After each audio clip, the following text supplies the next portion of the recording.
Tierra perdida, momentáneamente, hasta el próximo, ¿no?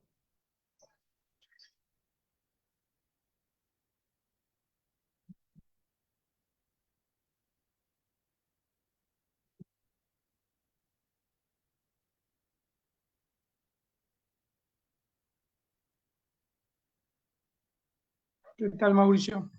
Buenas noches, hermanos. Hola, ¿cómo estás? ¿Cómo andan?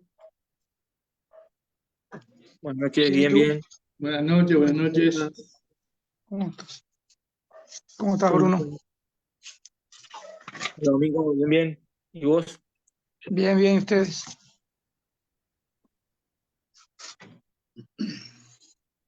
Hola, buenas noches. Buenas Profesor, noches. buenas noches. ¿Cómo andan? ¿Están ¿Todo bien? todo bien? Bien, gracias a Dios.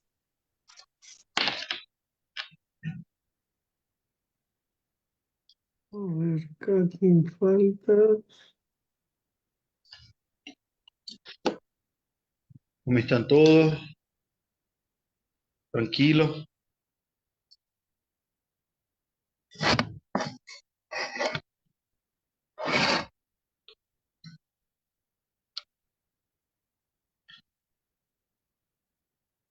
Ok, creo que podemos empezar, ¿no? Arranquemos con una oración y yo pido a quien lo pueda hacerla, que la haga.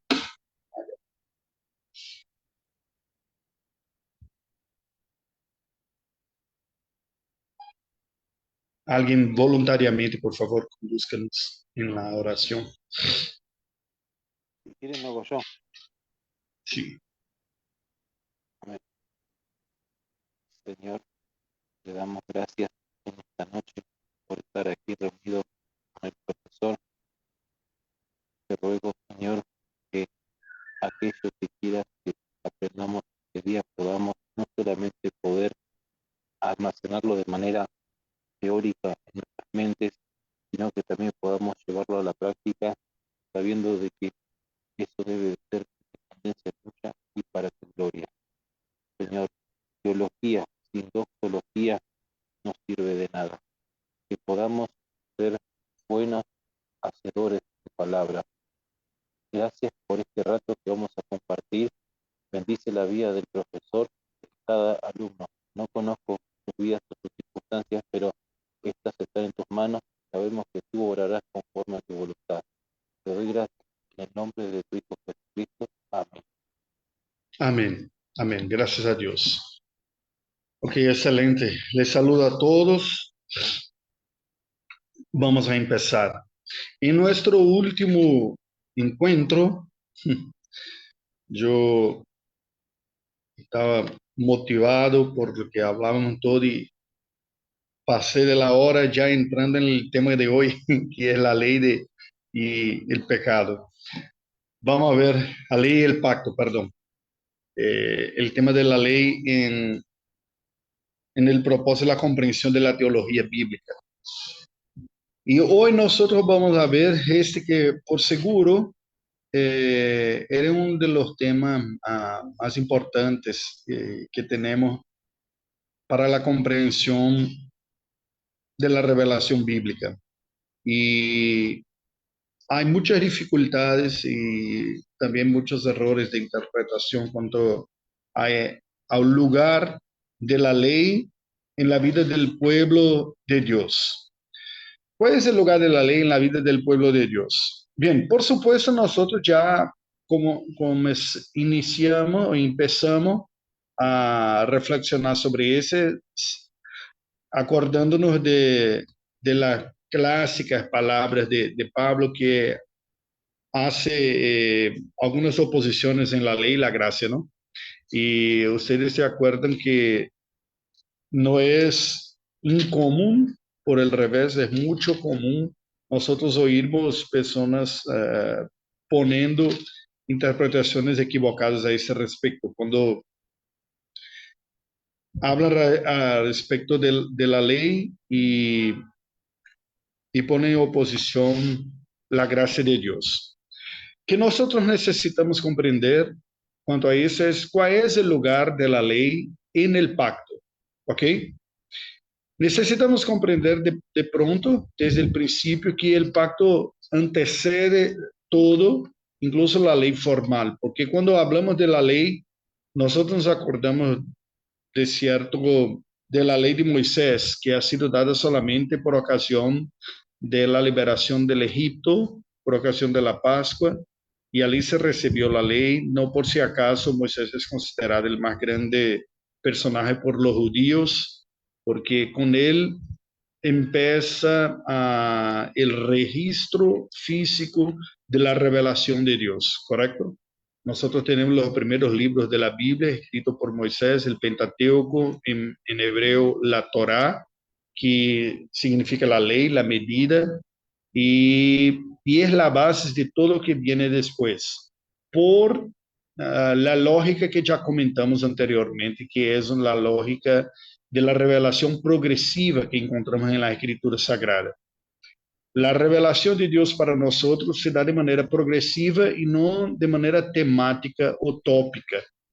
De tal manera que nosotros no tenemos libros de la Biblia como un tratado científico que tiene progresivamente los números, ¿no? En la primera parte, 1, 1.1, 1.1.1, 1.1.2, y de esta manera, que es una manera bien occidental de comprender las cosas y categorizarnos de forma cartesiana y que se va por partes, ¿no? Enciclopedias y todo más vemos de esta manera. La Biblia nos ha sido dada en un orden distinto, un orden progresivo, de manera que nosotros vemos la revelación de todo expandiéndose, extendiéndose, ampliándose a partir de un punto revelacional original que se va detallando cada vez más. Y es importante que conozcamos. Este tema y este debate sobre la ley es fuerte también, por supuesto, entre los judíos, la tradición judía, porque no demanda solamente la ley objetivamente hablando, pero el gran tema que está relacionado es la interpretación de la ley. Y los judíos lo tienen la ley inspirada, la Torá, los libros de la ley, la regla absoluta, pero tiene también la tradición oral o su interpretación de gran importancia. Y cierta vez un rabino ha dicho que, y he oído en una entrevista que he visto, que si la ley es buena, ¿no? Y es útil para nuestra vida, y si es tan buena así, ¿por qué no tenemos dos? Y él decía eso sobre el aspecto de que tenemos una ley y paralela a la ley tenemos la tradición oral de cómo interpretarla. Y esto es propio del judaísmo con todas esas referencias académicas. Es curioso porque quien tiene un perfil un tanto cuanto académico, y veo que en una cierta medida el protestantismo se pone semejante en algunos puntos al judaísmo, ¿no? Esa diversidad de ideas, ese debate, ese tema académico de hacer citaciones, cotizaciones de otros que hicieron en el pasado. Esa es una característica muy fuerte del judaísmo y de manera que les afectaba significativamente. No por si acaso la Biblia destaca que cuando Jesús hablaba como quien tiene autoridad. Eso incluso decía respecto a la manera como abordaba los temas, de que veía y le comunicaba como palabra de Dios. Claro, Jesús era el propio Dios encarnado y era el único que podía decir, la ley ha dicho, yo porém les digo, ¿no? Y así le explicaba, le aclaraba y todo. Pero vemos en la conclusión del Sermón del Monte, por ejemplo, la reacción de las personas a las predicaciones y la enseñanza de nuestro Señor Jesucristo. Vamos a ver en San Mateo capítulo 7, los últimos versículos. versículos 28 y 29.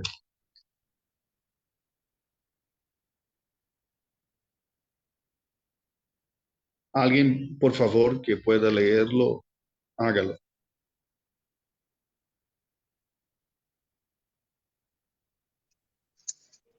Sí, San Mateo capítulo 7, verso 28.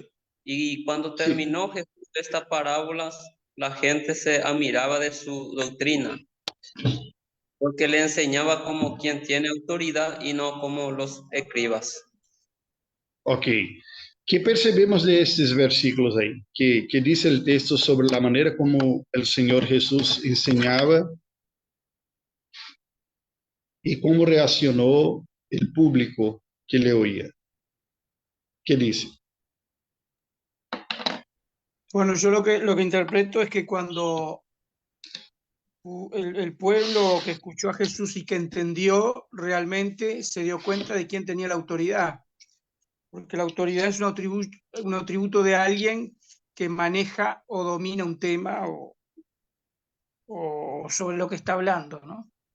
Sí, Entonces, sí, como Jesucristo interpretó de la manera correcta lo que pretendían enseñar los fariseos o los escribas, y ellos lo entendieron, entonces se dieron cuenta de que verdaderamente el que enseñaba con autoridad era Jesucristo, exacto, porque exacto. los otros Es, era mucho palabrerío y al final no les quedaba nada, porque exacto. Cuando estudiamos, por ejemplo, la historia de la iglesia, vemos que en un periodo, uno o dos siglos después de la Reforma Protestante, es un periodo que es conocido como escolasticismo protestante, porque el mundo protestante produjo en los siglos siguientes a la Reforma los documentos de fe que tenemos, las confesiones, los catecismos, todo, y se debruzaron en la búsqueda de una comprensión precisa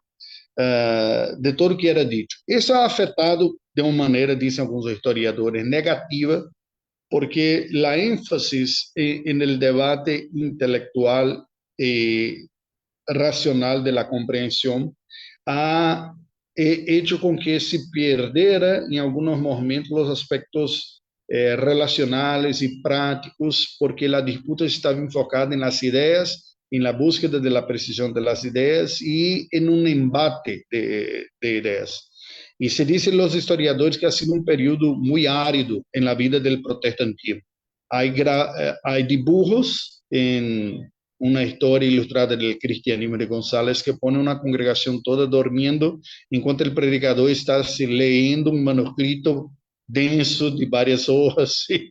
Porque está como que transferindo para el púlpito la tarea académica que tiene su lugar, pero como alguien ya ha dicho, me acuerdo que en la época del seminario se hablaba siempre de que el pastor que va a predicar no debe llevar las huellas, ¿no? Para la mesa. Es como si nosotros preparamos la comida, pero llevamos solamente la comida y servir en el plato y no llevamos los utensilios que nos utilizamos porque no es ese el propósito, que es en la cocina. Entonces, así se decía, como él era un material muy técnico, las personas se ponían aburridas y así se perdía mucho.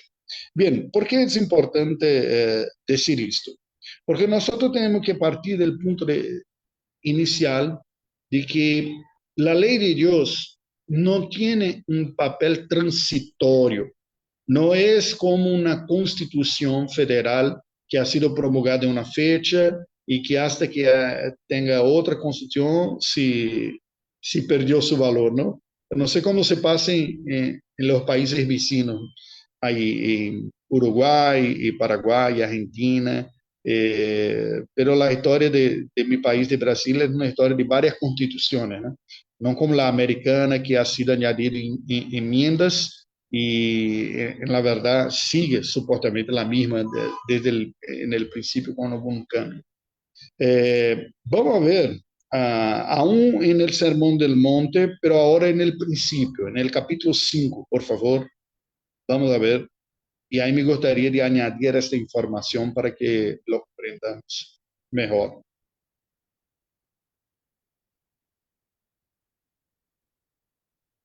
capítulo 5, versículos 17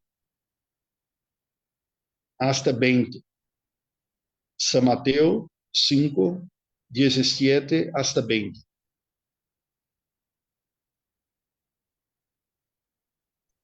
Mateo 5, 17 al 20 dice: No penséis que he venido para abrogar la ley o los profetas. No he venido para abrogar, sino para cumplir. Porque de cierto os digo que hasta que pasen el cielo y la tierra, ni una jota ni una tilde pasará de la ley hasta que todo se haya cumplido.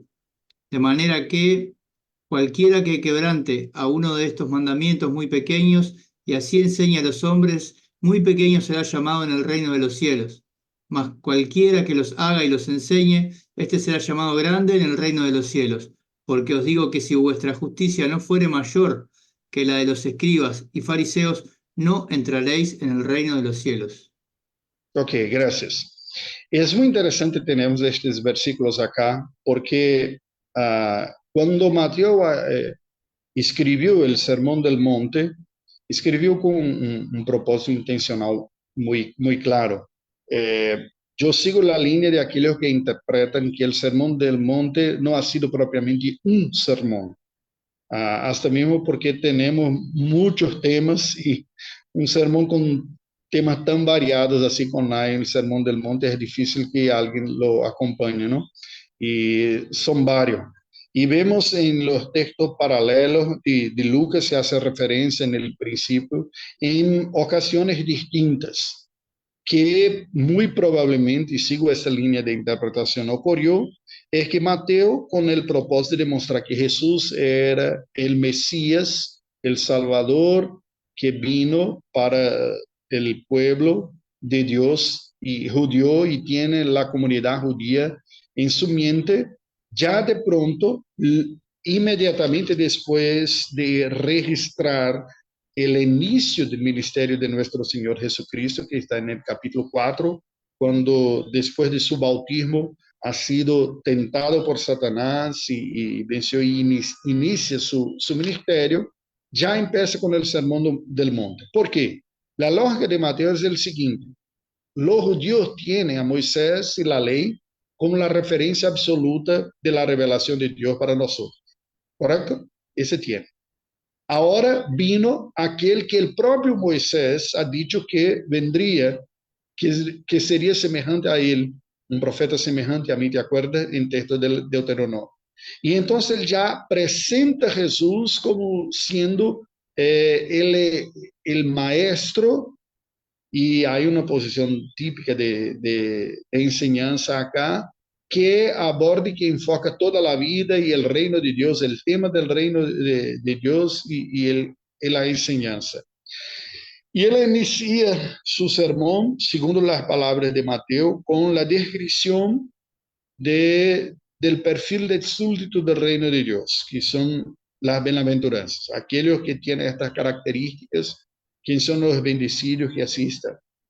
Inmediatamente después, en relación a esto, al describir el perfil del súbdito del reino de Dios, les atribuye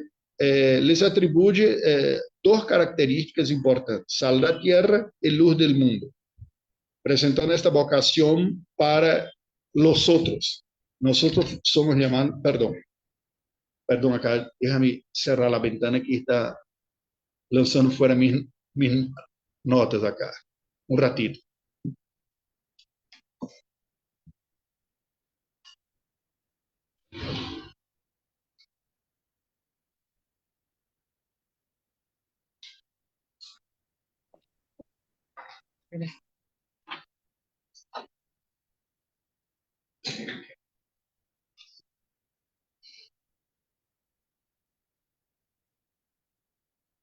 Ok, un golpe de aire aquí lanzó fuera mis notas.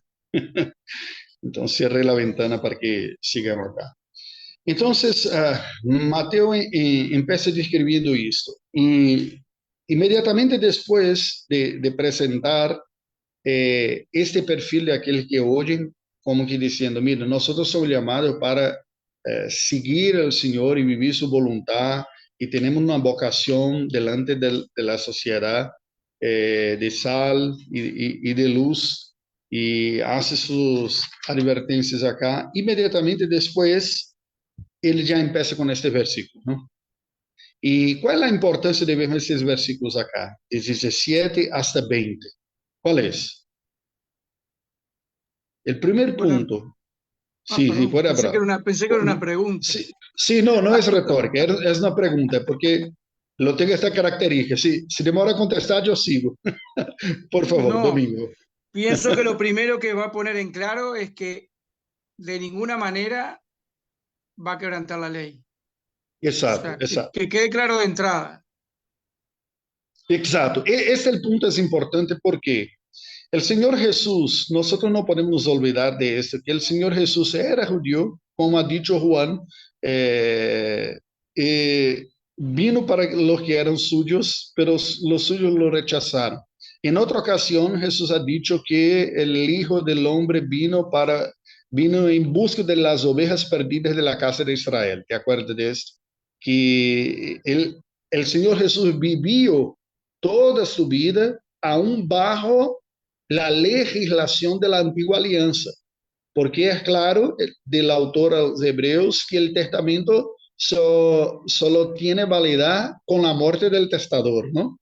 Entonces, estamos en Nuevo Testamento, en una nueva alianza solamente con la muerte del Señor. De manera que tenemos que el Señor Jesús ha cumplido toda la ley, ¿no? Y eso, claro, no es difícil para nosotros comprendemos. Él vino como judío, como representante de la humanidad, como un verdadero hijo de Dios, sumiso a toda la ley para cumplir en todo lugar, incluso para nuestra salvación, porque este nuevo representante, si el primero ha fallado, cayó, el segundo necesita sostenerse de pie, ¿no? Para que tenga los beneficios. Y así él viene y lo cumplió todo. Pero eso es importante. Porque es como que Mateus está diciendo el siguiente: vamos a oír qué tiene a decir el Hijo de Dios, el Señor Jesús. Porque no es un revolucionario que está conclamando las multitudes a lanzar fuera la tradición, las revelaciones y la ley y los libros que Dios nos ha dado. Por el revés.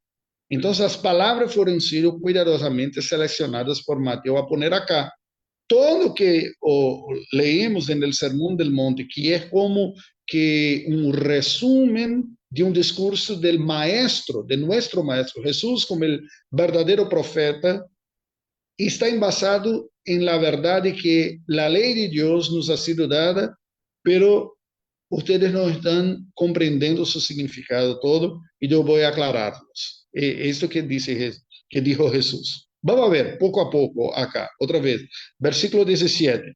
No penséis que he venido para abrogar la ley o los profetas. No he venido para abrogar, sino para cumplir. Jesús no está abrogando la ley. El Señor Jesús definitivamente nos sigue por la línea de algunos que son antinominalistas, ¿no? Que dicen, no, la ley era para los judíos y la iglesia no es, nosotros estamos bajo la gracia, no bajo la ley. Claro que Pablo dijo estas palabras, pero tiene su significado. Y según las palabras de nuestro Señor Jesucristo, claramente él ha dicho, no vino a abrogar, pero cumplirla.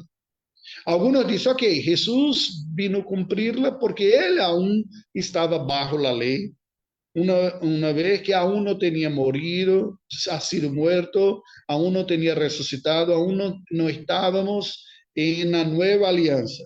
Pero no es ese el punto que leemos de la parte de nuestro Señor. Porque mira cómo lo explica en el versículo 18. ¿Qué dice Jesús?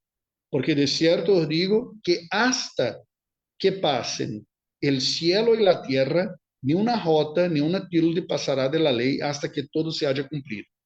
Por tanto, Jesús está claramente indicando que no solamente Él no vino para abrogar la ley, para cumplirla, como está diciendo que la validad de la ley no está circunscrita a su obediencia, que es el argumento de los dispensacionalistas que van a decir que era Israel, la ley era para Israel, para los judíos, ahora estamos viviendo en la época de la gracia y la ley no tiene su propósito. ¿Está claro esto?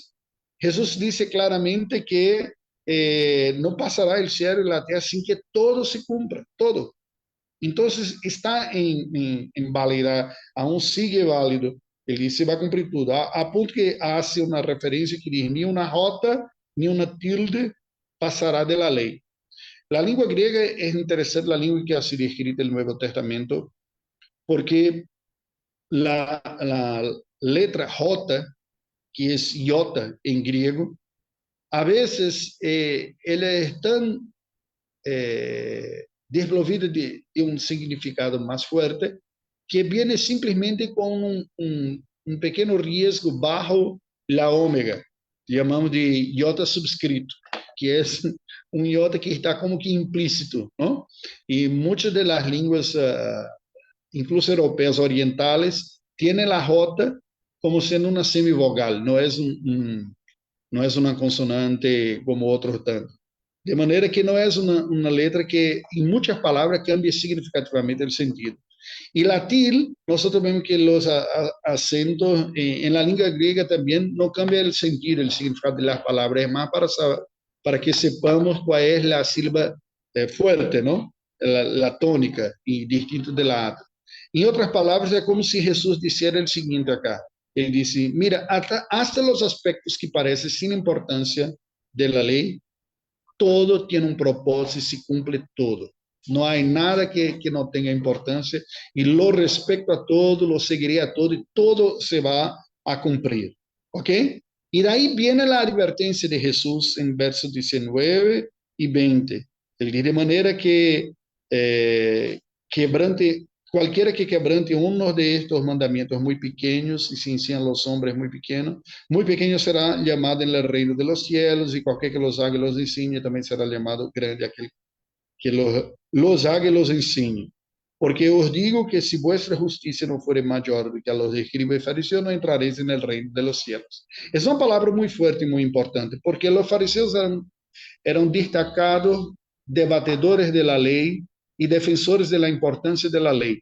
Nosotros tenemos la imagen de los fariseos a partir de las palabras de nuestro Señor Jesucristo, que han sido muy fuertes y críticas, ¿no? Y del Nuevo Testamento, porque ellos denuncian un desvío que ocurrió con los fariseos que se pegaron legalistas. Y ese es un punto que precisamos comprender. Porque si estamos a debater la ley y el pacto y el lugar de la ley en el pueblo de Dios, por supuesto la Biblia, especialmente el Nuevo Testamento, va a describir que la ley no nos ha sido dada como medio de justicia propia, que era el problema de los fariseos. Se quedaron orgullosos, prepotentes, vanidosos, exactamente porque creían que la ley se podía tomarla como un recurso de justicia propia. Por supuesto que la ley en sí no se podía. Y aquí entramos en el propósito de la ley que vamos a discutir en pronto, en un rato. Pero ellos, para que tuvieran la ilusión de que eran seguidores de la ley, la manejaban de una manera que se podía elencar como sentencias que se puede verificar, como haciendo un checklist de que estoy a cumplir. Entonces, la ley que nos ha sido dada en un contexto histórico, en medio de realidades de la vida cotidiana, ha sido cambiada por los fariseos y por los legalistas como un código con sentencias, y se habla de algunas centenas de reglas que se podía verificar si estoy cumpliendo todo.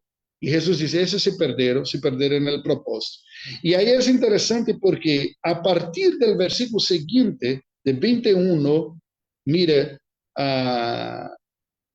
adelante, nosotros vamos a ver, especialmente hasta el 32, varias citaciones de nuestro Señor Jesucristo de uso indebido de la ley. De la ley, oístes que foi dicho a los antiguos, no matarás, y cualquiera que matare será culpable de juicio, y después no cometerás adulterio, y por ahí se va.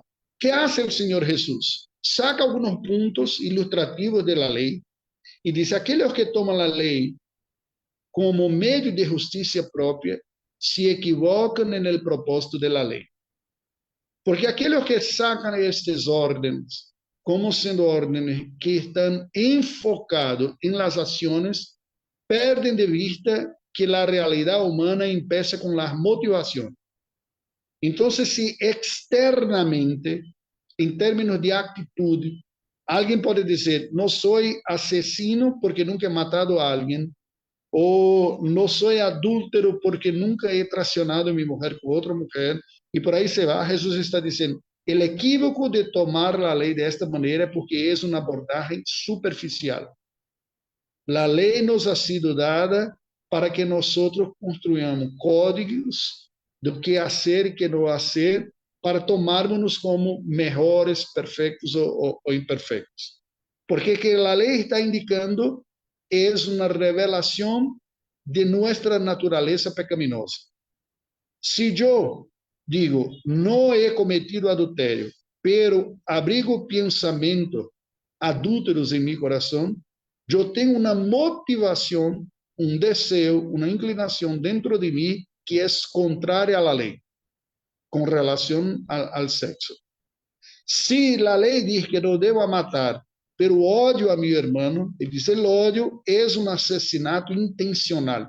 No es un hecho de asesinato de la vida de alguien, pero es abrigar en su corazón un deseo contra la vida de otra persona, que él se dé mal, que no esté bien y que así se comunique. De manera que Jesús aquí hace algo muy importante, quiere mostrar que la ley es muy más amplia do que simplesmente los hechos. Y es el punto que posiblemente, basado en esta enseñanza de nuestro Señor Jesucristo, retoma Santiago su carta cuando va a describir el proceso del pecado, ¿no? Y de todo pecado empieza con la codicia. Cuando en nuestro corazón nosotros alimentamos, abrigamos el deseo por aquello. ¿Está claro este punto? Entonces, mira, que Jesús está a describir aquilo que dice. Y es muy curioso la manera como dice, porque oísteis lo que ha sido dicho. Yo, porém, os digo, pero yo os digo. Al hacer eso, el Señor Jesús asume una posición de maestro, ¿no? Y semejante, equivalente a Moisés, porque Moisés ha regalado la ley, y Jesús está retomando las palabras de Moisés, diciendo, no vine a abrogar, vine a cumplirla. ¿Verdaderamente ustedes quieren cumplir la ley? Entonces, estén listos, porque voy a enseñarles. Porque el cumplimiento de la ley es muy más desafiador do que se está enseñando los fariseos. Y mire que las personas lo tenían, las enseñanzas de los fariseos, como siendo las más fuertes de todas, ¿no? ¿Te acuerdas que Pablo, cuando va a describir su propia experiencia, dice, cuanto a la ley, he sido fariseo, celoso de las tradiciones, más fuerte que todos. Porque los fariseos, que son los puros, es el significado, ¿no?, de la palabra, eran precisamente aquellos que estaban intentando restaurar una identidad santa en el pueblo de la alianza. En el pueblo de la alianza, porque la historia de los judíos de los cautiverios son claramente demostradas en la palabra que los cautiverios vinieron porque el pueblo se ha apartado de la ley. Entonces los fariseos surgiram com a ideia de, já experimentamos historicamente muita disciplina, muito sofrimento por nos apartarmos da lei. Se não quisermos mais ser castigados por nosso pecado de desobediência, necessitamos ter muito claro o que quer Deus com sua lei e ponermos força para cumpri-la. Pero não pode ser algo nebuloso, incierto. Necessitamos poner em regras claras que podemos medirla y verificar si estamos siguiendo o no. Y aquí ha sido el gran equívoco de los fariseos, porque al hacer eso, cambiaron la naturaleza de la ley para un códice de justicia propia, en que podemos chequear cómo estamos y si estamos cumpliendo, y que vende una ilusión de que es posible sermos justos por nuestra propia capacidad. Porque al hacer esto, toda la Biblia es muy clara y dice, mira, não toque isso, não coma aquilo outro, não prove aquilo outro. Parece ser piedade, pero na verdade é um engano, porque não tem força contra a carne. Esse que Jesus está dizendo. ustedes se ponen o se tienen como muy fuertes o como espirituales o como cumplidores de la ley, porque no hacen estas cosas. Es que digo a ustedes la hacen dentro de ustedes, abrigan deseos, sentimientos, disposiciones del corazón contrarias a la ley, como si no fuera malo, porque no tiene el coraje de ejecutarla. Y en la verdad, el punto era esto. Hermanos, es interesante porque a mí me gustaría de poder decir diferente para ustedes, mas necesito ser honesto delante de Dios y delante de los hermanos. Hasta hoy y hasta en nuestra vida, en mi vida, muchas veces he sido frenado en el pecado, no propiamente por amor a Dios o por su santidad, pero por recelo de las consecuencias del pecado. Y este es el punto que Jesús está denunciando, que dice, mira, ustedes se parecen muy limpios y muy justos, pero son como sepulturas, ¿no? Son como sepulcros. Porque por fuera le gustan de ser reconocidos como muy limpios y hermosos y conocedores, pero dentro están podridos. Hermano, ¿está claro eso? Este punto, de que la ley es más fuerte. Y aquí nosotros entramos propiamente en la discusión sobre el propósito de la ley. Por supuesto, la ley es un aspecto muy importante en la vida del pueblo del pacto, ¿no? Vamos a ver qué dice algunos versículos bíblicos para nuestra discusión acá. El libro de Carta a los Gálatas de Pablo, capítulo 3. Yo comentaba en la semana pasada y en los acréscimos, en la prorrogación, que no existe acá y perdónenme, algunos dicen, no, esta es hasta las 10, ya se pasó. Y empolgado ya empecé el tema de eso. Hoy intentaré sacar un poco menos, mas ya en la introducción que hizo en la semana pasada, ya anticipamos un poco de la discusión de hoy, que es sobre el propósito de la ley. Vamos a ver Gálatas capítulo 3, versículos de 17 hasta 21. ¿Alguien puede leer, por favor? 17 y 18 en principio.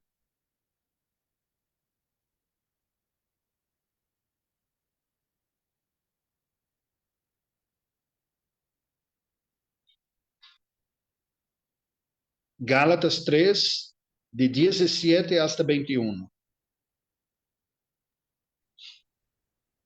Esto pues digo, el pacto previamente confirmado por Dios para con Cristo, la ley que vino 430 años después, no lo abroga para invalidar la promesa. Porque si la herencia es por la ley, ya no es por la promesa, pero Dios se la concedió a Abraham mediante la promesa. ¿Para qué pues sirve la ley? Fue añadida por causa de las transgresiones, hasta que viniera la simiente a quien fue hecha la promesa, ordenada por medio de los ángeles, por mano de un mediador. Y el mediador no es de uno solo, pero Dios es uno. Luego la ley es contraria a las promesas de Dios, de ninguna manera, porque si la ley dada pudiera vivificar, la justicia sería verdaderamente por la ley. Ok, gracias. ¿Qué está a decir Pablo acá sobre la ley? Él hace hay dos palabras centrales en este pasaje que leemos, ¿no? La ley es una de ellas y la otra, ¿cuál es? Que está relacionada.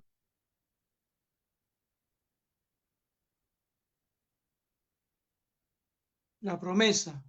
La promesa, exacto. ¿Y cómo desarrolla Pablo esta relación entre ley y promesa? ¿Qué dice Pablo ahí? ¿Qué dijo? ¿Qué ha dicho? Lo primero es que la ley no va en contra de la promesa. Exacto. Incluso le pone cronológicamente. La ley vino siglos después de la promesa. La promesa antecede la ley, ¿no? Y está hablando de la promesa a Abraham, la promesa de ser Dios de él, de su descendencia y todo. Como hemos estudiado, es un no pacto solo, ¿no? Pero la ley como la conocemos, la ley propiamente, es dada solamente siglos después de la relación, de la promesa que ha sido hecha a Abraham, ¿no?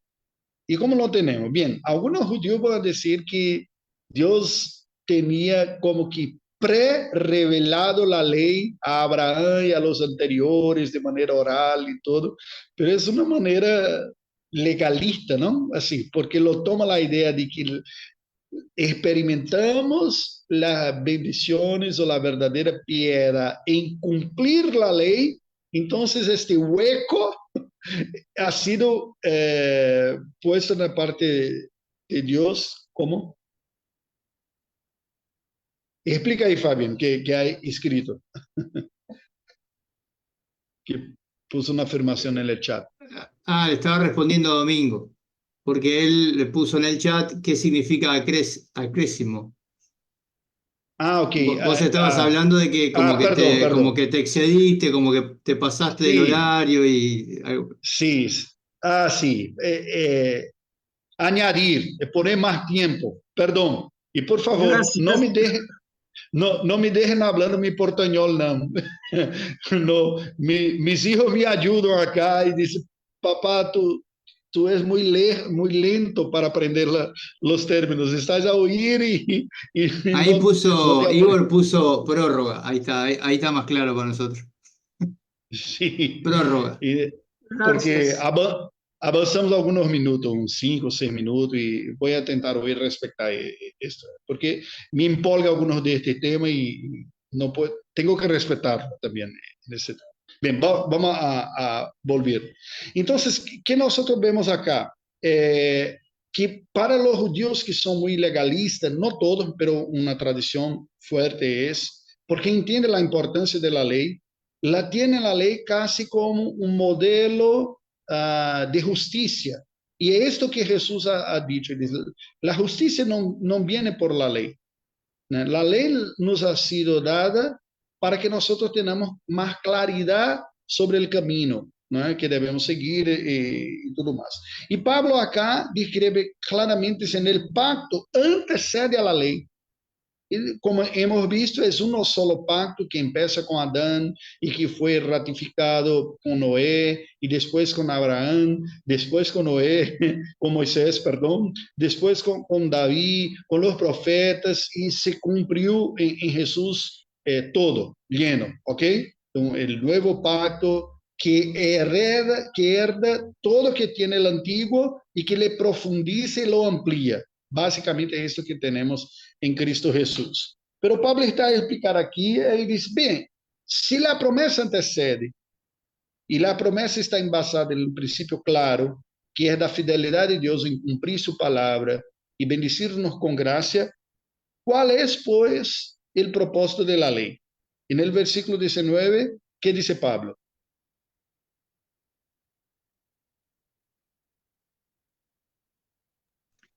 Fue añadida a causa de las transgresiones. Sí. Entonces, acréscimo, que esa palabra en portugués significa añadir, ¿no? Añadida. Es eso que significa. No, perdón, hermano. Y por favor, no me deja hablando esta lengua mezclada, no me sigue nada. Cuando fuera fuerte, por favor, lo pregunte.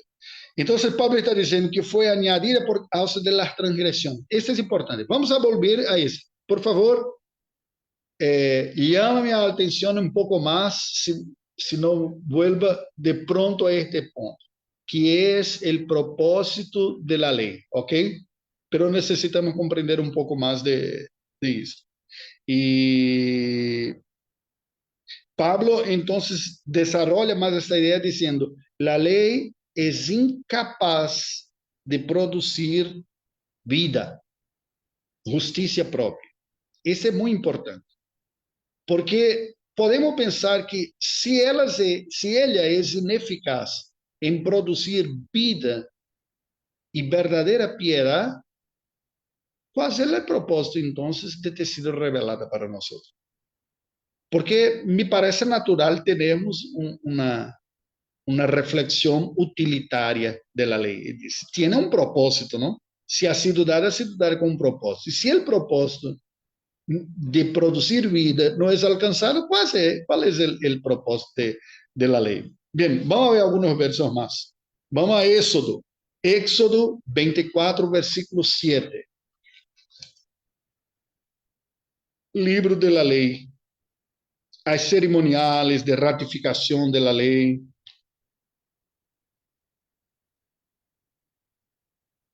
Y el pueblo es sellado, el pacto de la ley, con Moisés borrifando agua y sangre sobre el pueblo, envasado en este libro, que dice 24:7.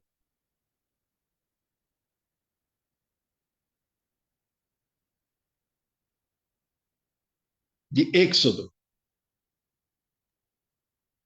Luego tomó el rollo del pacto y lo proclamó a oídos del pueblo. Ellos dijeron: cumpliremos y obedeceremos todo lo que Yahvé habló. Ok, 8 también, por favor. Entonces Moisés tomó la sangre y la roció sobre el pueblo, diciendo: he aquí la sangre del pacto que Yahvé ha concertado con vosotros sobre todas estas palabras. Interesante, ¿no? Esos dos versículos son muy interesantes para que nos comprendamos algunas cosas, ¿no? Ellos no cumplieron nada, ¿no? Sí. En bien la verdad, no. Tampoco nosotros. Y en el sentido total de la palabra. ¿Qué dice en el versículo 7? Es algo importante. La ley ha sido llamada acá del libro del pacto, ¿no? O rollo del pacto en esta versión que ha leído Domingo, ¿no? Porque era un rollo en la verdad. ¿Te acuerdas que este formato del libro que tenemos viene de la tradición griega, ¿no? La tradición judía lo hacía como los rollos. Era, no sé cómo se dice, pergamino. Y así era porque era hecho de cuero y era la manera que se preservaba mejor. La manera de hojas como tenemos viene con el desarrollo de otras competencias y es propio de los griegos y del Nuevo Testamento. Bien, es llamado acá del libro del pacto. Y Moisés en este punto lo leyó a oído de todo el pueblo. El pueblo contestó diciendo: vamos a cumplirlo todo, esta es la voluntad de Dios es buena y es para ser cumplida y lo haremos, ¿no? Y Moisés en el versículo siguiente sella este pacto con la ley, con el libro de la ley, ¿cómo? Rociando sobre el pueblo el sangre. Es curioso porque otra vez la práctica presbiteriana del bautismo por aspersión tiene a ver con una tradición que viene desde los judíos de este rociar, que se sellaba de esta manera. Era una práctica ya del Antiguo Testamento, ¿no? De hacer de esta forma. Y acá el sangre por la implicación vital de vida y muerte, de la gravedad de lo que se hacía, pero también tiene agua. Ve que esta idea de alguna manera está relacionada. La relacionada de la ley apuntando el camino de la piedad, la idea de que es vital, es importante, es esencial para nuestra vida, pero también la idea que después nos vamos a percibir que nosotros no somos capaces de cumplirla toda. Y que es la gracia de Dios que nos conserva en su pacto, no nuestra capacidad de ser fiel a que se requiere de nosotros. Una de las pasajes de trecho bíblico más ricos sobre esto, y es tan bello y tan claro y tan evangélico en el sentido del evangelio de nuestro Señor Jesucristo, que hasta hoy me extraña que esté en el Antiguo Testamento. Vamos a ver Ezequiel capítulo 36. Posiblemente esta sea una, porque hay otra semejante también en Ezequiel, una de las pasajes de las citaciones bíblicas que el Señor Jesús tenía en mente cuando hablando con Nicodemo ha dicho para él: tú eres maestro en Israel y no sabes estas cosas. Es posible que venga de ese versículo de acá.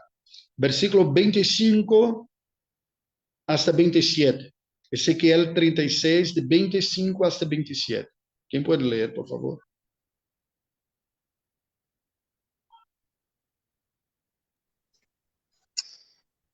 Esparciré sobre vosotros agua limpia, y seréis limpiados de todas vuestras inmundicias, y de todos vuestros ídolos os limpiaré. Os daré corazón nuevo, y pondré espíritu nuevo dentro de vosotros, y quitaré de vuestra carne el corazón de piedra, y os daré un corazón de carne. Hasta el 27. 27. Sí. Y pondré dentro de vosotros mi espíritu, y haré que andéis en mis estatutos, y guardaréis mis preceptos, y los pongáis por obra. Gracias. Hermanos, esos versículos son muy bellos, ¿no? Nos parece que ha sido escrito por un apóstol de nuestro Señor Jesucristo. Dada la clareza, la intensidad, la fuerza, el poder de la gracia que se demuestra en ellos, ¿no? Podríamos perfectamente leerlo en medio de una citación de Pablo, ¿no? De los escritos paulinos. ¿Por qué? Porque eso refuerza la idea de que la revelación bíblica es una y el pacto es uno. Siempre ha sido un pacto de gracia. Pero a mí me gustaría destacar algunos puntos de acá. Mira, el primero, en el versículo 25, otra vez la idea del ritual de rocío como parte litúrgico desde el Antiguo Testamento para demostrar este poder de Dios de bendecirnos, que no es la cantidad, pero la calidad de que se hace.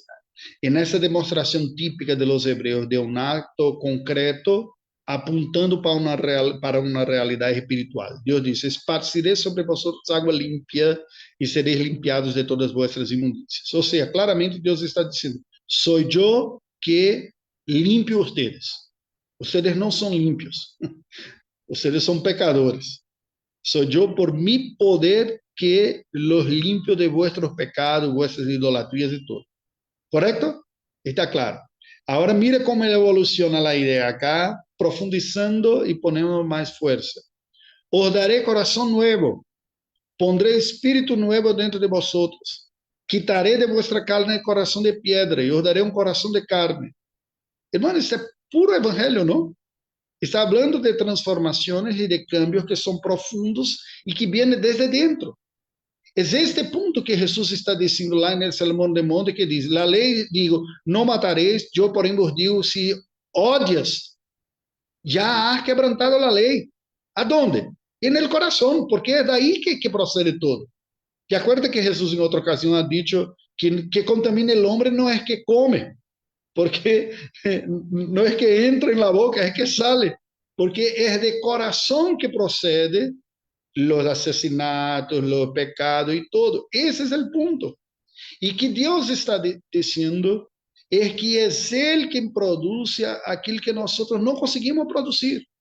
Nuestro conocimiento intelectual, racional de la ley, mira, no es un anti-intelectualismo. La idea es que necesita estar clara para nosotros que la verdadera piedad no es resultado de la capacidad intelectual. La capacidad de reflexión, la capacidad de comprensión, de análisis, hace parte de la manera dinámica que redime y resgata a Dios seres racionales. Porque si no fuera así, nuestra relación con el Creador no sería distinta de la relación de los animales irracionales. Como somos nosotros racionales, necesariamente la manera que Dios se relaciona con nosotros involucra, añade, acrescenta y tiene como primacía la calidad más superior de la reflexión que tenemos nosotros. Pero que el profeta está diciendo es, el problema del hombre no es epistemológico, no es cognitivo, no es comprensivo, es moral, es un problema de corazón. Y por eso que la promesa, como ha dicho Pablo, la promesa antecede la ley, viene Porque que faltaba al hombre, como falta hasta hoy, no es propiamente el conocimiento de la ley, es la gracia en el corazón. Por el conocimiento viene el apuntamiento del camino de la piedad, pero no es el conocimiento en sí el camino de la piedad. El profeta está diciendo precisamente ese, porque mira, el resultado de la obra de la gracia iba a cambiar el corazón para un corazón sensible, para un corazón deseoso de hacer la voluntad de Dios, ¿correcto? ¿Y cuál es el resultado? En el versículo 27, ¿cuál es?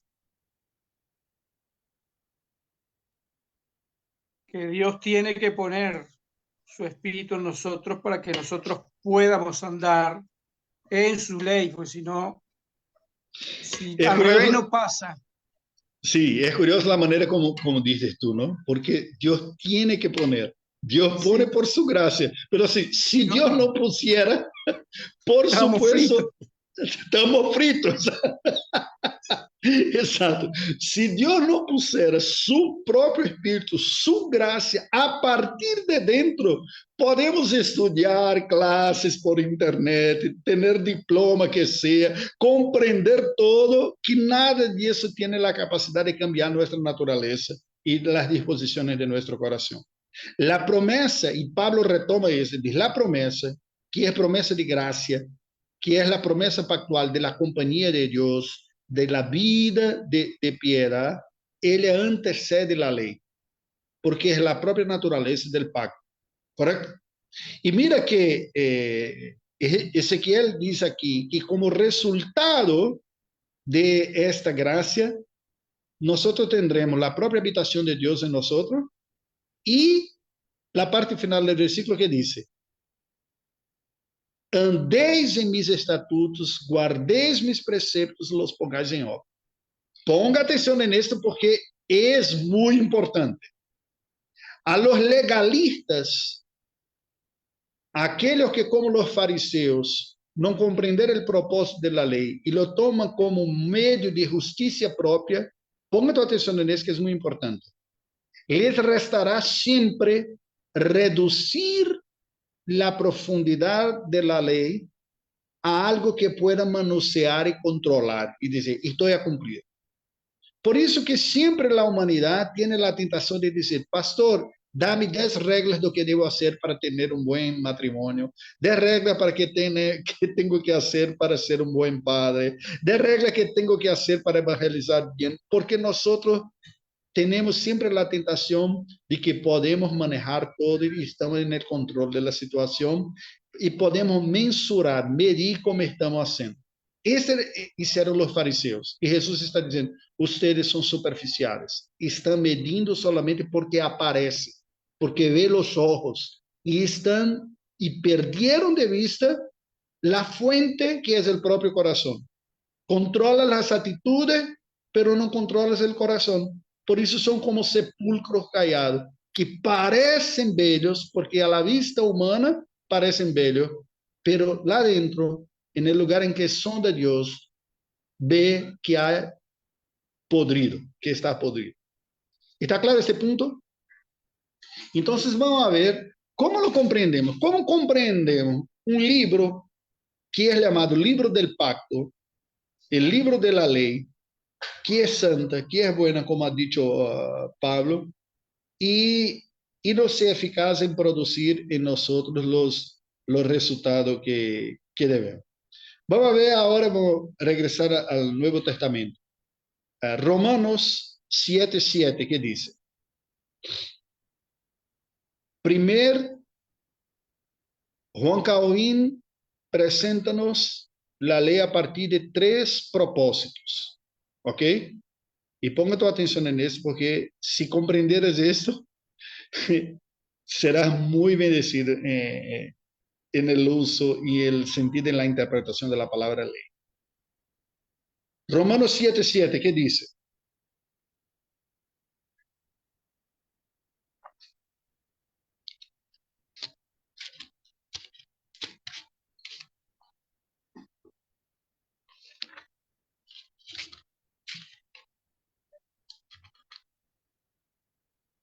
¿Alguien puede leer, por favor? ¿Qué diremos? Pues la ley es pecado en ninguna manera, pero yo no conocí el pecado sino por la ley, porque tampoco conociera la codicia si la ley no dijera, no codiciarás, más el Ok, pecado toma. ok, vas ahí. ¿Qué podemos decir de este versículo sobre el propósito de la ley?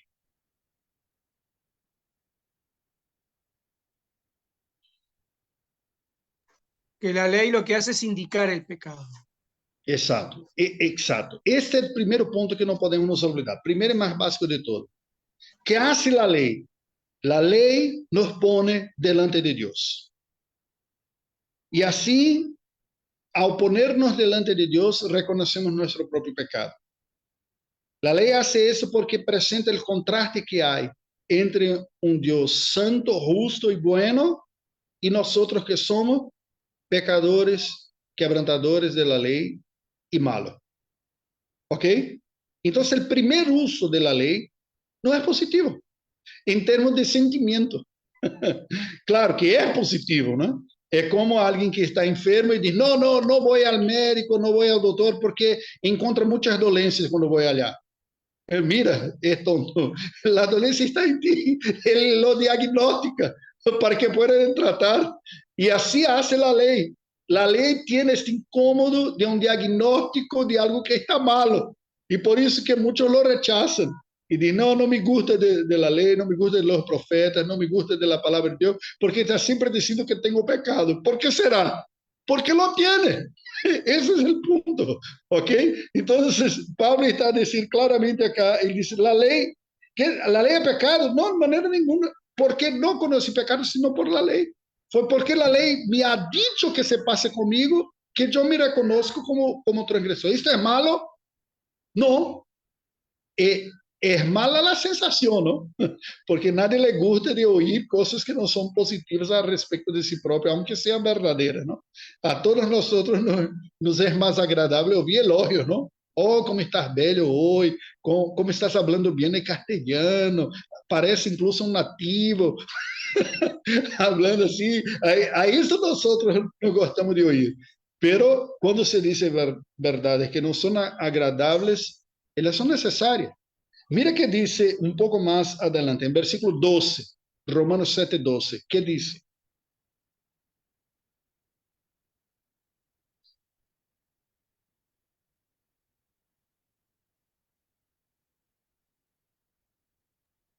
De manera Puede que la leer. ley, de manera que la ley a la verdad es santa y el mandamiento santo, justo y bueno.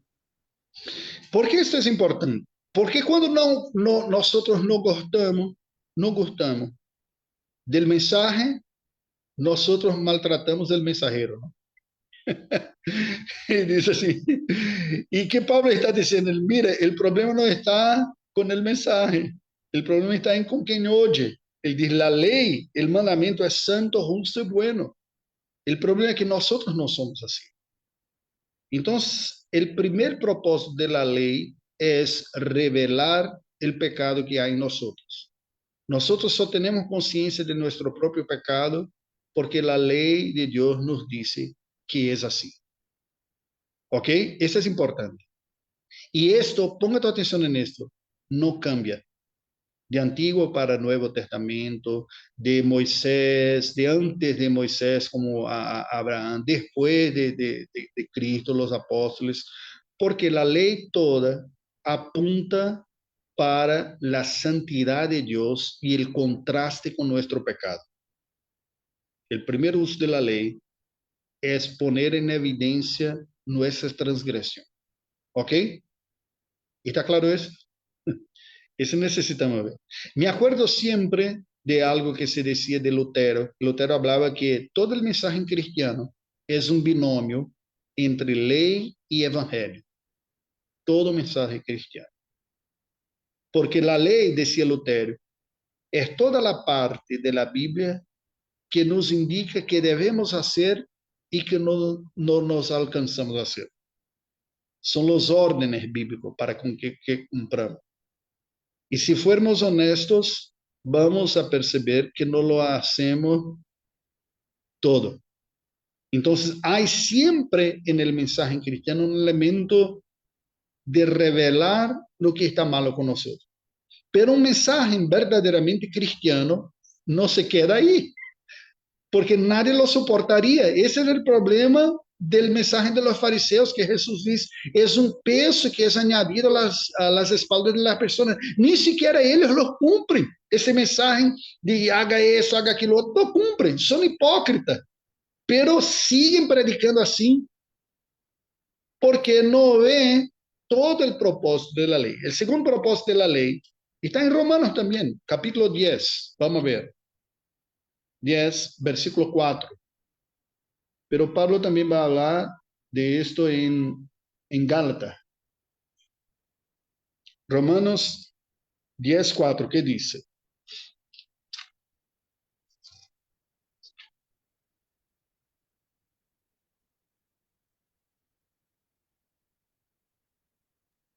Porque el propósito de la ley es Cristo, para justicia a todo el que cree.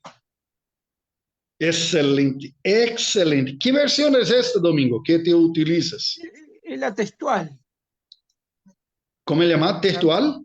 versión textual. Ah, no, no la conocía, no la conocía. Sí, Porque es como ella en sí- bruto, así, sin... Ok, porque ella hizo algo que a veces es peligroso para una traducción bíblica, que es interpretar el sentido. Porque si lo erra en la interpretación, lo comunica una interpretación equivocada. Algunas traducciones que son más literales no hacen esto y debemos hacer nosotros que leemos. La lengua griega, cuando habla acá, dice que el fin de la ley es Cristo. La palabra es fin, que es como fin en español. ¿Ok? ¿Cuál es el problema de oírmos eso? El fin de la ley es. ¿Cuál es el problema?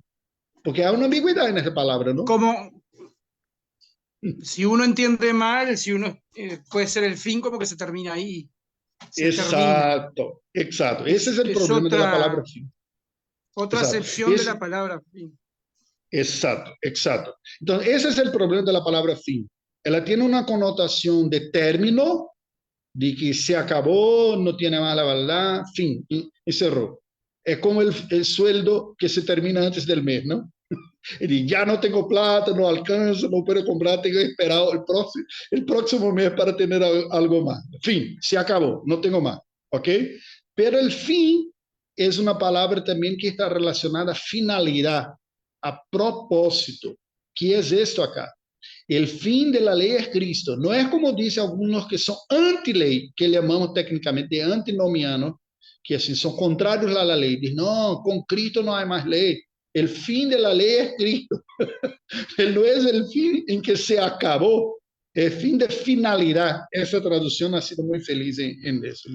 El propósito de la ley. Vamos a ver cómo Pablo describe eso con otra palabra que no es ambigua, pero está explícita. En Gálatas, capítulo 3, versículo 24. Gálatas 3, 24. De ¿Qué manera que dice? la ley ha venido a ser nuestro guía para conducirnos a Cristo, a fin de que seamos justificados por la fe. Hoy es el día de las versiones distintas y están dando un show. Porque la de domingo ha sido precisa en indicar finalidad. Y esa de Igor, no sé qué versión es esa, pero acertó también. Ya lo tradució. ¿Qué versión es esa, Igor? Esta es la nueva, déjame ver, para conferir, es la nueva Biblia de las Américas. Ah, de las Américas. Yo imaginé que fuera, Sí. porque me pareció el lenguaje que es un poco.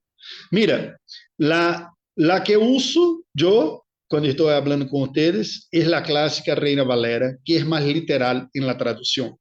La Reina Valera dice que la ley ha sido nuestro, ¿qué? Ayo. Ayo, ¿ok? Esta palabra es una palabra en español que es una tradición literal de la palabra griega paidagogos.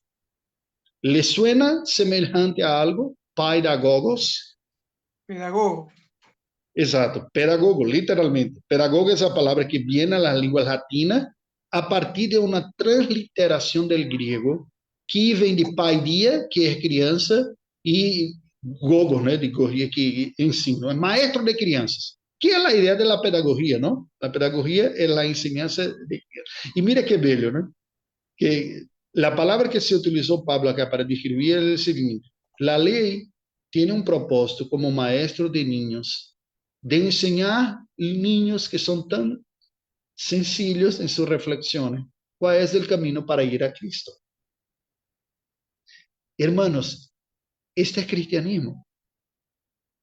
Es esto que no tenían los fariseos. Es eso que no tienen los legalistas contemporáneos. Y es esto que no tienen también los antinomianos, aquellos que niegan el papel actual de la ley. Porque ven la ley solamente, en primer lugar, como el primer uso de apuntar no pecado y de, no me gusta de la ley. Só se apunta pecado, es cosa antigua que ya pasó, ya no tiene esta finalidad. Estoy en la gracia, estoy en Jesús, estoy libre, liberto de ser condenado por mi pecado. ¿Ok?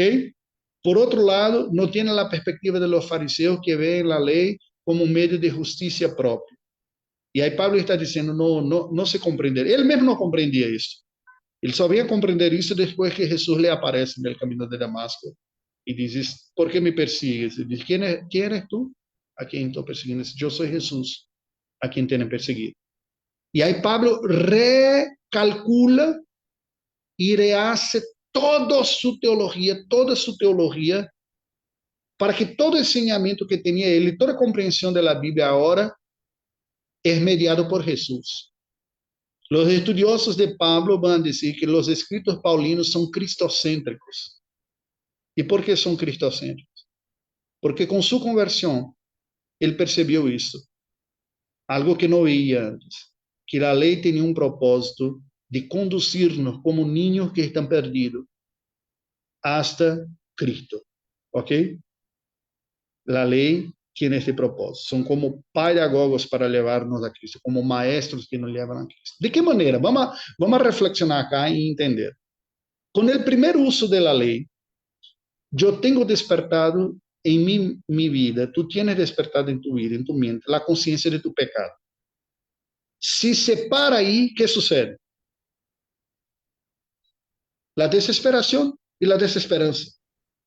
¿Correcto?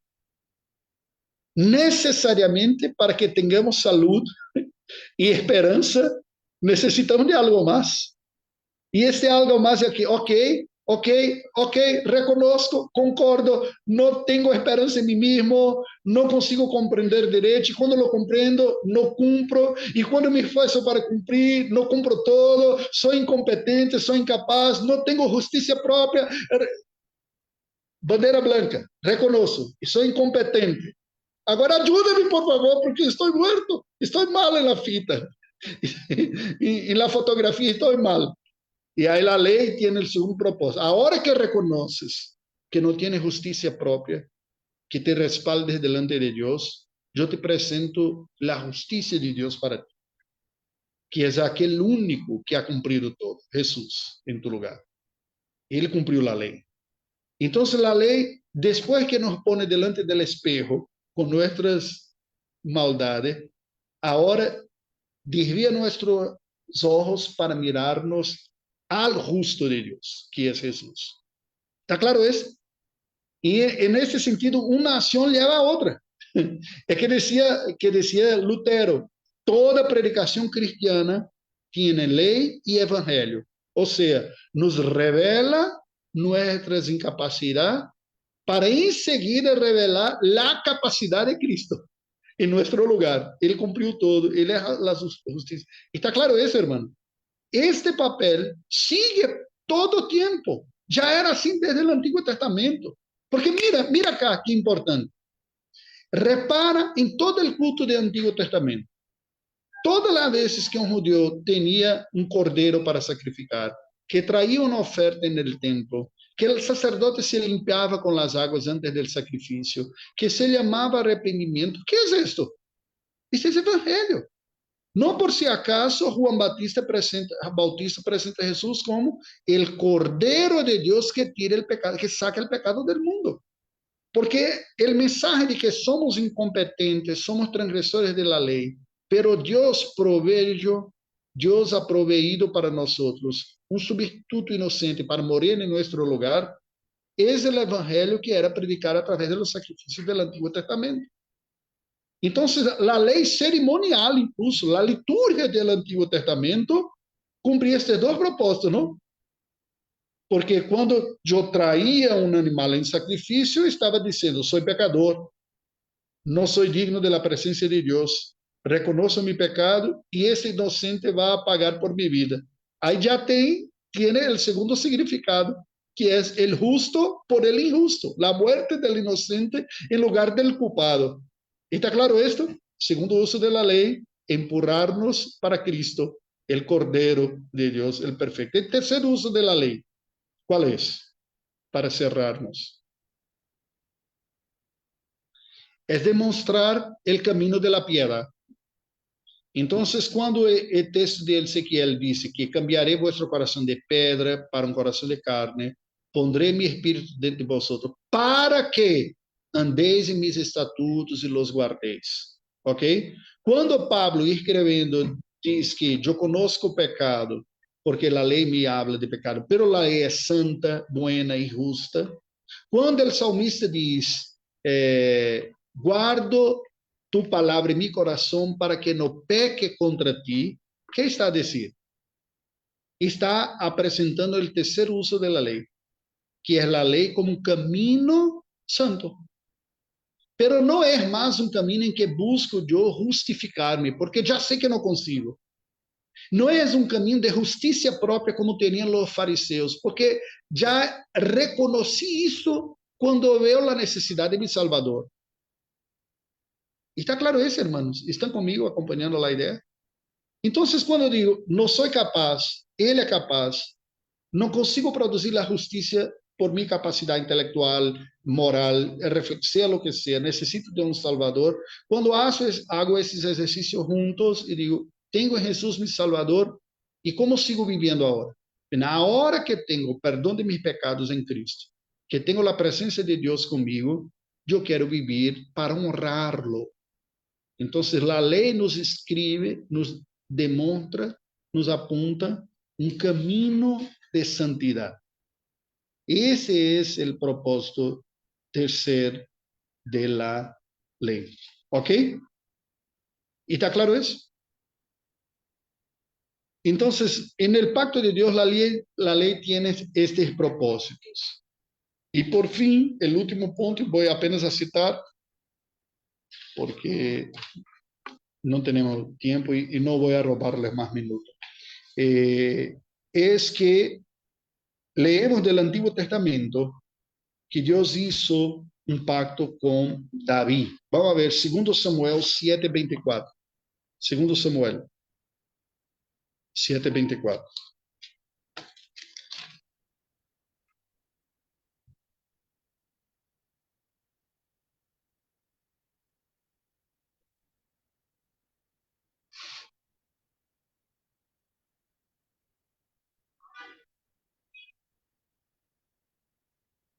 ¿Alguien puede leer, por favor?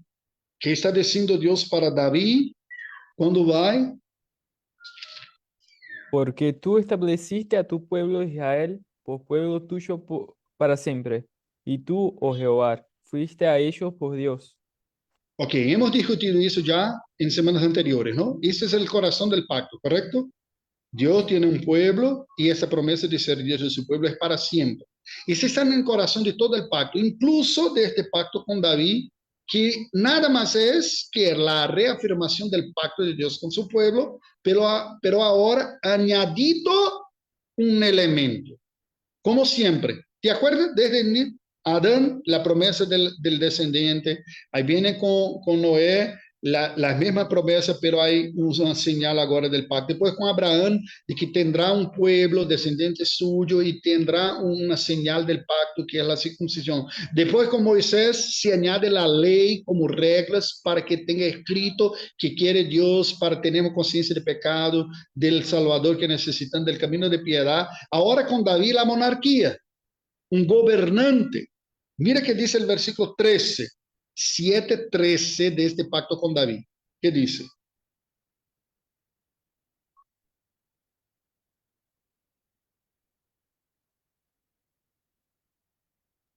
Ele edificará casa a mi nombre, y yo afirmaré para siempre el trono de su reino. ¿Ok?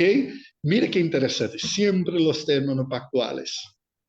Porque el pacto es eterno, los términos son eternos. Estableceré para siempre. Siempre. Una preguntita. ¿Y cómo interpretamos los periodos de cautiverio y la destrucción de Jerusalén en 70 después de Cristo por Marechal Tito, y que vio y se quedó 2000 años sin ni siquiera tener una tierra? ¿Cómo lo ven los judíos y cómo vemos nosotros como cristianos?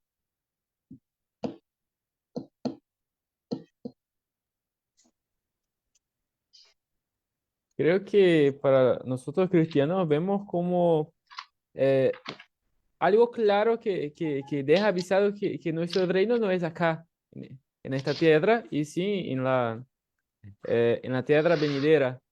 Y para los judíos me quedo con bastante duda, en realidad, porque no hace mucho sentido si su Exacto. reino es acá. Sí, por supuesto, como ha dicho, yo oí de un rabino cierta vez y dice, donde hay dos judíos, hay tres opiniones, ¿no? Entonces, él tiene muchas visiones distintas, parece lo reformado también, ¿no? Son llenos de opiniones. Por supuesto que hay muchas interpretaciones, pero una que es más acepta y más común es que la destrucción de la monarquía de Israel ha sido una disciplina de Dios porque se apartaron de los mandamientos, ¿ok?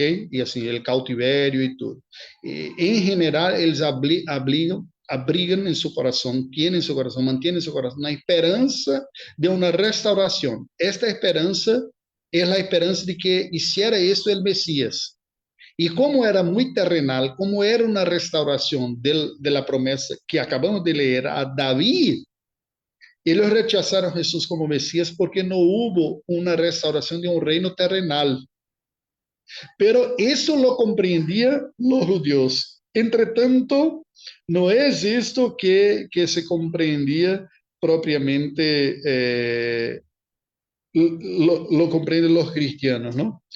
¿Te acuerdas que en la crucifixión, aquellos dos malhechores, un habla mal de Cristo y el otro que pide a él que vengas en tu reino, ¿no? ¿Te acuerdas de eso? Que si cuando vengas en tu reino, ¿dónde está? Estoy a procurar acá porque me vino de memoria. San Mateo 27, los malhechores.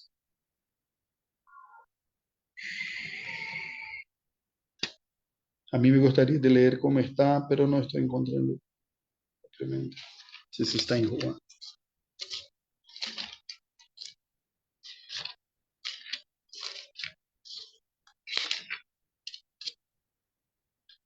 Me gustaría de leer porque viene en mi memoria acá, pero no estoy con la referencia.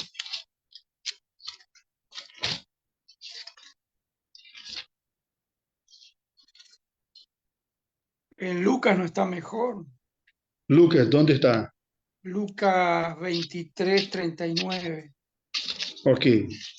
Puede leer, por favor. Dice, y uno de los malhechores que había sido colgado lo injuriaba diciendo, ¿no eres tú el Mesías? Sálvate a ti mismo y a nosotros. Pero interviniendo el otro, reprendiéndolo, dijo, Sí, ¿ni aún temes a Dios, tú que estás en el mismo castigo? sí. Sí, sí, Porque así nosotros es. en verdad, sigo, porque Sí, nosotros en verdad justamente padecemos porque recibimos cosas dignas de las que hicimos, pero este nada malo hizo. Y Y 42.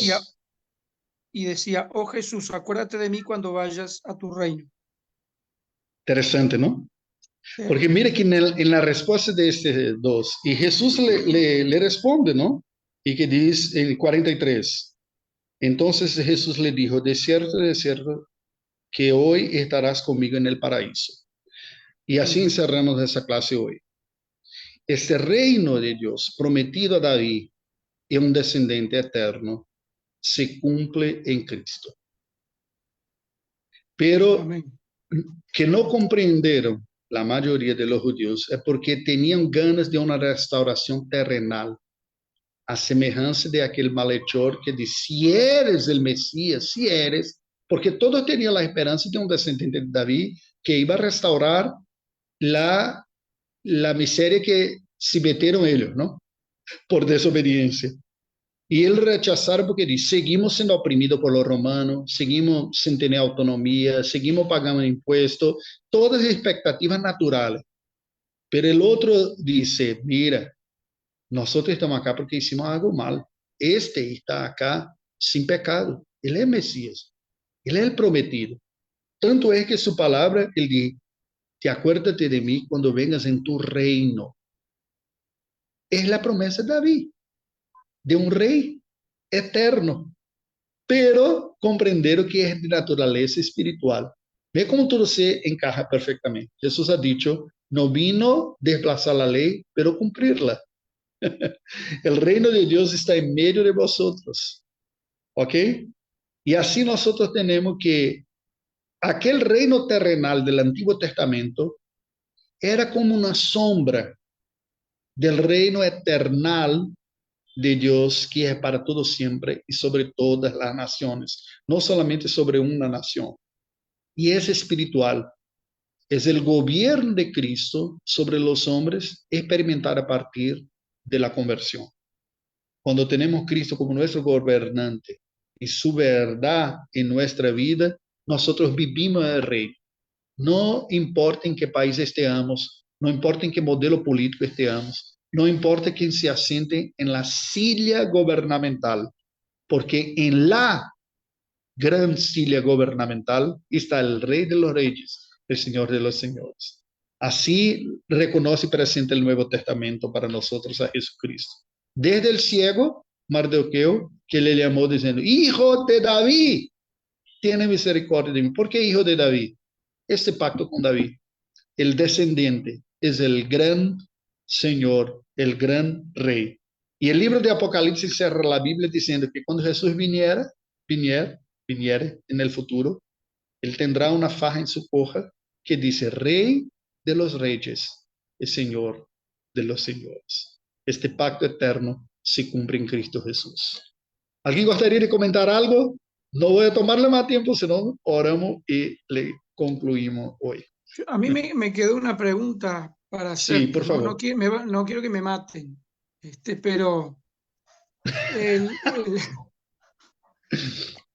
la ley mostró a los hombres su pecado. Ahora, entre Abraham y Moisés, ¿cómo resolvían el tema de darse cuenta de los pecados? Simplemente por la conciencia nomás, o sea. Hay un principio que está en Romanos capítulo 2, cuando Pablo va a hablar Ajá. de la culpa delante de Está. Dios, tanto para los gentiles como para judíos, que Ah. en teología le llaman de la ley natural, que es la conciencia. Está, ¿Ok? perfecto. Me Entonces, alcanza con sí, eso. nosotros seremos juzgados conforme la medida de conocimiento que tenemos. Y hay en alguna medida una ley natural que se preserva. ¿Ok?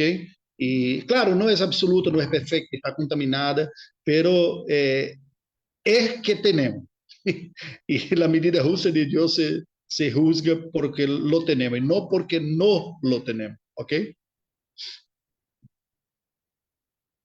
Y añada eso el hecho de la tradición oral, de que ellos pasaban de una generación a otra lo que oían. Y Dios conversaba con Adán y por ahí se va. Pero la tradición oral no tiene la misma seguridad de un texto escrito. No por si acaso que después viene la ley cravada en piedras, como se dice Pablo, para que tenga la concretud de la enseñanza, pero no es eficaz en el corazón. Por eso la profecía de Ezequiel, que dice, la concretud de piedra no es una concretud en el corazón. Esa es el obra del Espíritu Santo, en la obra. Vamos a orar y así cerramos. Santo Dios y Padre, nosotros te agradecemos por tu palabra, que es verdadera y es un espejo perfecto, pero nuestros ojos no son perfectos. Necesitamos de la iluminación de tu Espíritu para que veamos que nos revelas tú en tu palabra sobre nosotros mismos, sobre ti mismo. Te agradecemos por tu Hijo Jesucristo, el cumplidor perfecto de la ley, el mediador perfecto, el Rey eterno.